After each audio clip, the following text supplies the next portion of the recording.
Gawin niyo po ito para lahat ng mga negative energy sa loob ng inyong tahanan, lahat ng mga kamalasan na yan ay marireverse, imbis na kamalasan ay puro kaswertehan ang darating.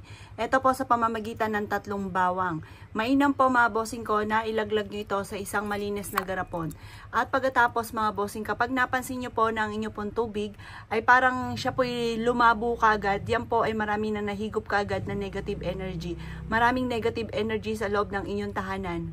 Pero kung hindi naman po siya lumabo kaagad, okay lamang po yan, very good po yan. Mas maganda po ang ibig sabihin po niyan. Ibig sabihin, ang inyo pong tahanan ay sagrado at hindi po siya napapalibutan ng mga negatibo. Proven po ito, napaka-epektibo po nito, basta may 100% kang paniniwala sa mga ganitong pamamaraan. Kayo mismo ay ma-amaze dahil imbis po ng mga kamalasan or kaya po yung mga kamalasan ngayon na mga dumarating sa inyo, marireverse po yan. Dahil tayo ayaw natin ang malas, gusto natin ay puro swerte, mainam na gawin nyo po ito sa umaga. At kailangan nyo po lang po ng 3 bawang. Ito po, kapag hindi naman nagdudumi, huwag nyo na po siyang itatapon. Pero pag once na nagdumi po siya, palitan nyo na lamang po yung bawang or kaya po itanim nyo po yung bawang. Basta yung tubig ay itatapon sa lababo. At yan po ililinisan nyo po muning mabuti. Ito po lagayan po ninyo ng tubig. Ang dulot nito ay napakaswerte. Magpapalapit ito or magtatawag ito ng maraming pera.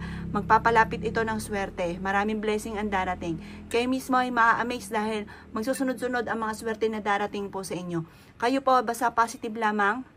Walang imposible, makakamit nyo kung ano man ang inyo po mga nais. Proven po ito, napakaswerte po nito. Kaya ako'y kinaniwala at nais po itong gawin. Huwag ka na magpatumpik-tumpik pa. Gawin nyo po ito at napaka-epektibo po ng ganitong mga pamamaraan. Kayo mismo ay matutuwa dahil sa magsusunod-sunod ang mga blessing na darating sa buhay po ninyo. Basta gawin nyo po ito ng pasikreto lang na walang kahit sino man ang nakakaalam upang sa ganon hindi makontra ang inyong mga ninanais. Ito po ilalagay nyo sa likod ng inyong pong pintuan ng main door at ang dulot nito ay napakaswerte. Basta pwede rin to sa inyo pong negosyo para araw-araw ka na magkaroon ng malaking benta. Yung mga kamalasan sa inyo pong negosyo ay matitigil na at araw-araw ka na bibigyan nito ng maraming benta. Proven po ito, napakaswerte po nito. Gawin nyo na po ito.